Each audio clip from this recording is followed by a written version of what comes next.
नमस्कार दोस्तों, uniform civil code. दोस्तों, ये शब्द आप सभी ने कुछ दिनों से बहुत बार सुना होगा।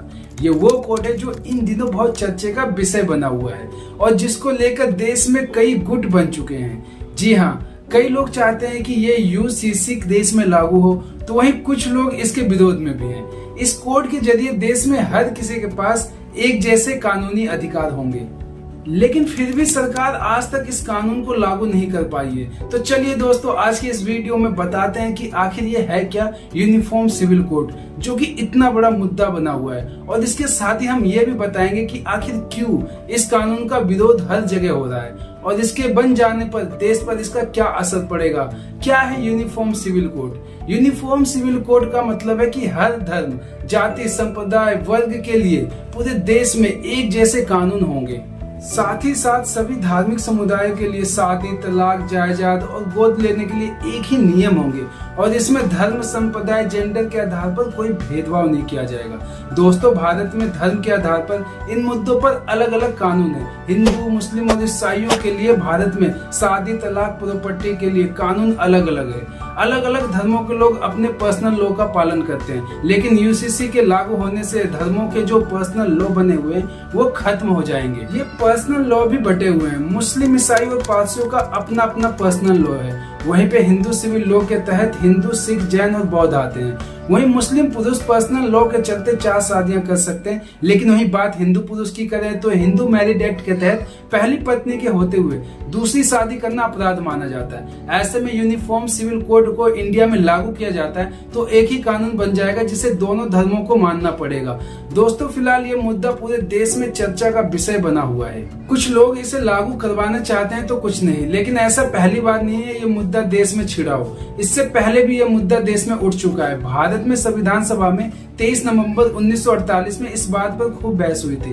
उस वक्त भी कई लोग इसे लागू करवाने के पक्ष में थे। उस समय मोहम्मद इस्माइल, नजरुद्दीन अहमद, महबूब अली बेग साहेब बहादुर, हुसैन इमाम यूनिफॉर्म से जुड़े आर्टिकल में संशोधन का प्रस्ताव पेश किया था। इन लोगों का कहना था कि सिविल के मामलों में हर धर्म के लोगों को अपने धर्म के मुताबिक बिहेव करने का छूट होनी चाहिए। किसी भी क्लास और कम्युनिटी के लोगों को अपना निजी कानून छोड़ने के लिए मजबूर नहीं किया जाना चाहिए। वहीं कुछ लोग इसके पक्ष में थे। के एम मुंशी अल्लादी, कृष्णन स्वामी अय्यर ने यूनिफॉर्म के पक्ष में ही दलील दी थी।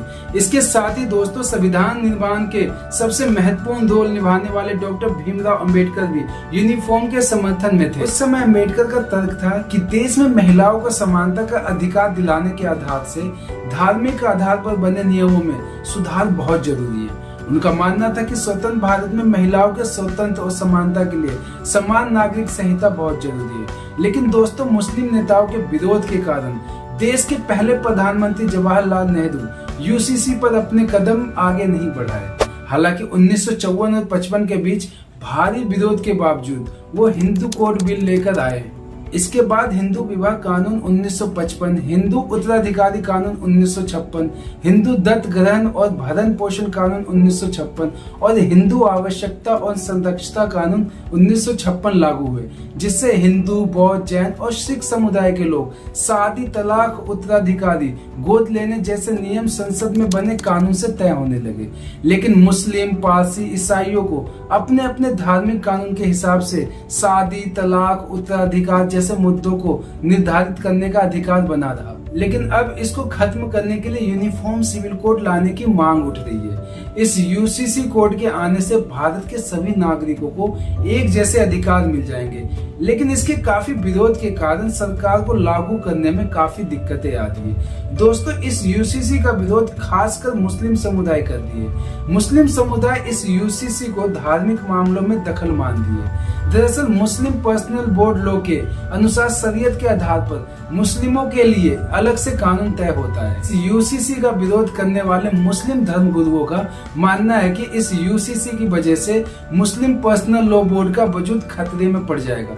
मुस्लिम धर्म गुरुओं का कहना है कि शरीयत में महिलाओं को संरक्षण मिला हुआ है, इसके लिए अलग से कानून बनाने की जरूरत नहीं है। मुस्लिम धर्म गुरुओं को शक है कि यूनिफॉर्म सिविल कोड के जरिए मुसलमानों पर हिंदू रीति रिवाज थोपने की कोशिश किया जाएगा।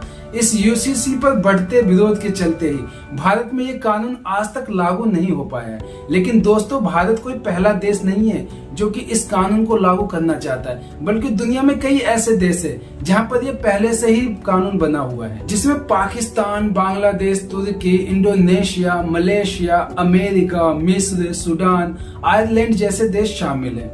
वहीं दोस्तों, ऐसा नहीं है कि ये कानून अलग अलग देशों में ही है, बल्कि भारत के एक राज्य है जहां पर ये यूनिफॉर्म सिविल कोड लागू किया गया है। दोस्तों, ये राज्य गोवा है जहां ये यूसीसी कानून लागू हो रखा है। संविधान में गोवा को एक विशेष दर्जा दिया गया है, इसलिए गोवा सिविल कोड के नाम से भी जाना जाता है। वहीं हिंदू, मुस्लिम, ईसाई सहित सभी धर्म और जातियों के लिए एक ही फैमिली लॉ है। इस कानून के तहत गोवा में कोई भी ट्रिपल तलाक नहीं दे सकता है। रजिस्ट्रेशन किए बिना कोई भी शादी मान्य नहीं होता है। गोवा में मुस्लिम को 4 शादी करने का अधिकार बिल्कुल भी नहीं है, जबकि हिंदुओं को कुछ शर्तों के साथ 2 शादियां करने का अधिकार है। अब चलिए बताते हैं कि अगर देश में ये कानून आया तो देश में इसका क्या असर पड़ेगा। तो दोस्तों, देश में इस कानून के लागू होने से देश के कई समुदायों पर इसका असर पड़ेगा। न सिर्फ मुस्लिम लोगों पर बल्कि कुछ हिंदू लोगों पर भी इसका असर पड़ेगा। जहां पर ना मुस्लिम पुरुष 4 शादियां कर पाएंगे इस कानून के चलते, वहीं इस कानून से दक्षिण भारत के लोगों पर भी इसका असर पड़ेगा।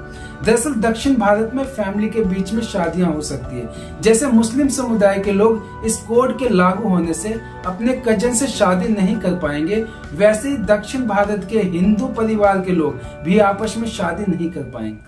यूसीसी इन सभी रिवाजों को खत्म कर देगा। ऐसे में दोनों समुदायों पर इसका असर पड़ेगा। इसके अलावा कई और समुदाय हैं जिस पर इसका असर पड़ेगा, जैसे कि आदिवासी समुदाय।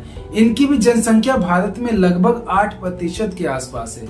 भारत में और कई आदिवासी समुदाय में एक पुरुष के 1 से ज्यादा शादी करने का रिवाज है।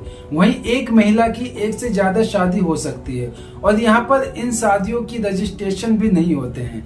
ऐसे में यूनिफॉर्म सिविल कोड के आने से ये सब प्रथा खत्म हो सकती है। इस तरह आने वाले समय में अगर यूसीसी लागू होता है तो बहुत से समुदाय के लोगों की जिंदगी पर इसका असर पड़ सकता है। तो दोस्तों, आपको क्या लगता है, ये यूनिफॉर्म सिविल कोड भारत में लागू होना चाहिए?